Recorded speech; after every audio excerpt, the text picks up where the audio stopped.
was unreal. You're talking about two wing defenders in Paul George and Kawhi Leonard. And there was no Porzingis for a lot of that series. And Luka had his way and won that series on a huge shot. It was phenomenal to watch what he did against the Los Angeles Clippers. I did not think he could do it by himself. Obviously, he had help, but he was a focal point. He was ready for the challenge. They tried to beat him up, but he kept coming and coming. And ultimately, I thought each game, the Mavericks started to gain more and more confidence, and the Clippers started to lose more confidence. It was, those guys didn't look back by now? Back and forth. Clippers confidence? Clippers, I think, is ready right now, but I think Luka is still ready. Yes. And I think the keys are Jalen Brunson, Tim Hardaway Jr. Both those guys have played phenomenal. You always need help. Porzingis in and out of the lineup. We know when he's in the lineup, he's 20-10, and he's a nightmare because of his size and skill set. But the Jalen Brunson and Tim Hardaway Jr., those two guys toughed it out throughout the season, and they got Luka to this point. But Porzingis is going to have to get him over the hump to beat the Clippers this time. Well, we're also going to get to watch GameTime and the Joker in that 3-6 matchup. That one's my favorite. It's got to be. What are your expectations for that one? Well, I think right now is it's unfortunately for the Nuggets, no Jamal Murray. I mean, and I think guard play is going to be huge, whoever's playing the guard play with the Nuggets. But the Joker is going to have to score, rebound. It's going to have to do a lot. But I think can do it, but the Blazers going to throw a lot at him. Him and Nurkic, the size factor, they can wear him down. The one thing I say for the Nuggets, how are you guys are going to play pick and roll? Because they're going to put Jokic and Michael Porter Jr. with CJ and Dame in a lot of pick and roll defense, and those two guys going to have to be up to the challenge. I think Coach Malone is going to have to be really creative sometimes because those two guys are going to get it going, and those bigs and Michael Porter Jr. and the Joker, they don't play pick and rolls well. Back in the Eastern Conference, both the Hawks and the Knicks are back in the playoffs in that 4-5 matchup. What do you think, or who do you think makes the difference in that one? I think right now is Trae Young for the Atlanta Hawks, how he plays. He has the skill set and the mindset right now, I think, as going through these last couple of years is I can also beat you without just scoring the basketball. And I got to trust my teammates. And he's had some guys play extremely well. I think it's Trae Young for the Atlanta Hawks, how he approaches this, because they're going to throw the kitchen sink at him with some big physical guards. Defensively, Peyton, Nina Kina, and then also for him, if he do so guard Derrick Rose, he's been lights out finishing. But I think the key for the New York Knicks is Nerlens Noel. Can he stay out of foul trouble and stay on the floor and be that rim protector for them? But Julius Randle, who guards him, good luck. Well, okay, do you see the number of minutes that he's played this season as an advantage or disadvantage? I think it's advantage. I think he's been waiting for this moment. I think he's one of those guys since high school.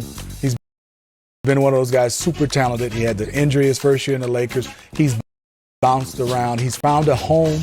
We all knew he had this talent, but put it on, and at times, trust your teammates. Try not to take those bad shots, which leads out to easy buckets and fast break for the Brooklyn Nets. We talk a lot about his age, but maybe not enough about his extensive playoff experience to this point. How important is that considering the Celtic circumstances?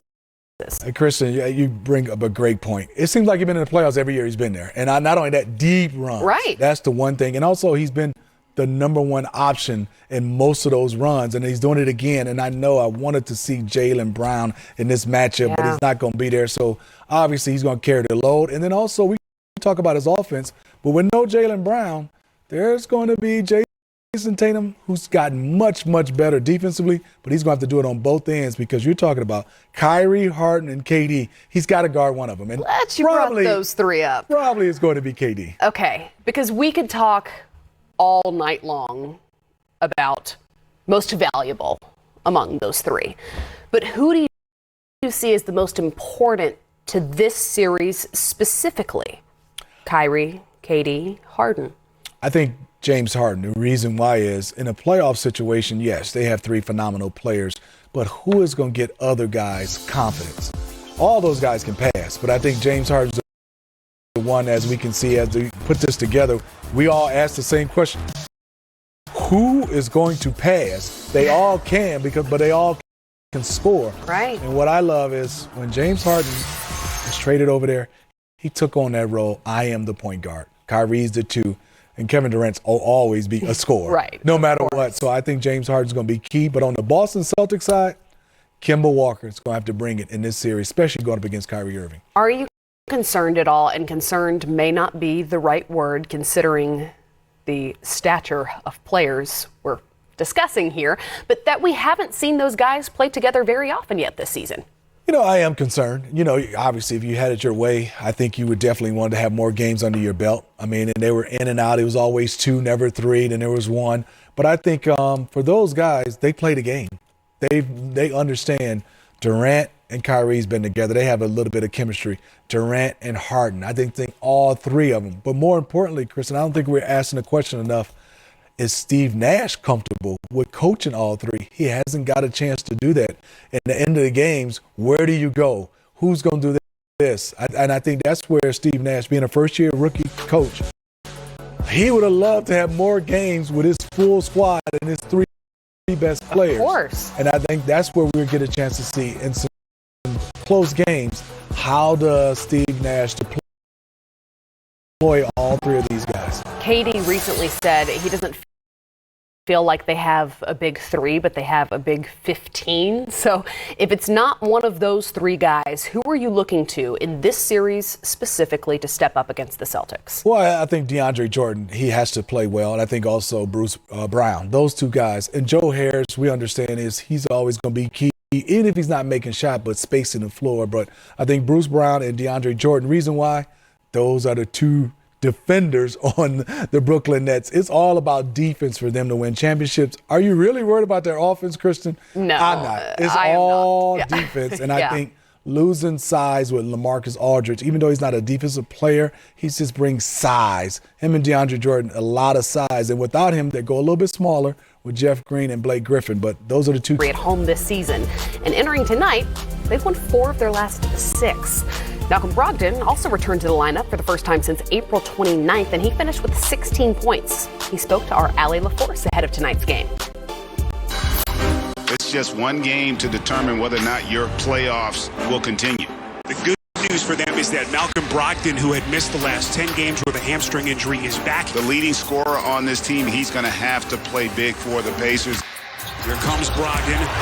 Dropping it down. Beautifully done. What a shot, Brogdon. What a night it has been in Indianapolis for the Pacers.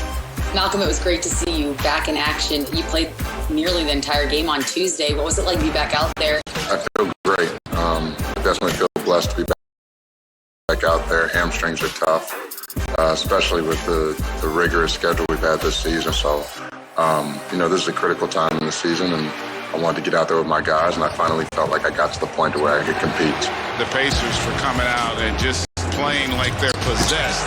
Right now, the Pacers in command with a 25-point lead. Well, the Pacers held the lead the entire game. Would you say that was the team's best performance of the season so far?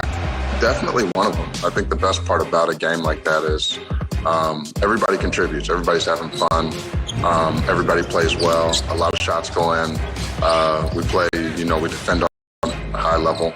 And that's huge for us, especially going into the playoffs, going into this playing game. Boy, the Pacers have come out here and just been electric on both ends. Great chemistry and execution here. They got it clicking right now. I think we have one of the most unselfish teams in the NBA. The ball moves.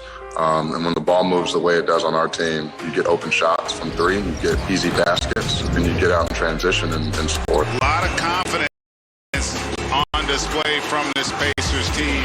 Well, you just played Washington May 8th, the second highest paced game on record in the NBA. Do you expect the same sort of pace and energy? No, I don't expect that high level of pace. I expect both teams to play better defense. The game will be slowed down. People will take care of the ball better. But it's still going to be a high level basketball. These are 2 teams that are used to making the playoffs,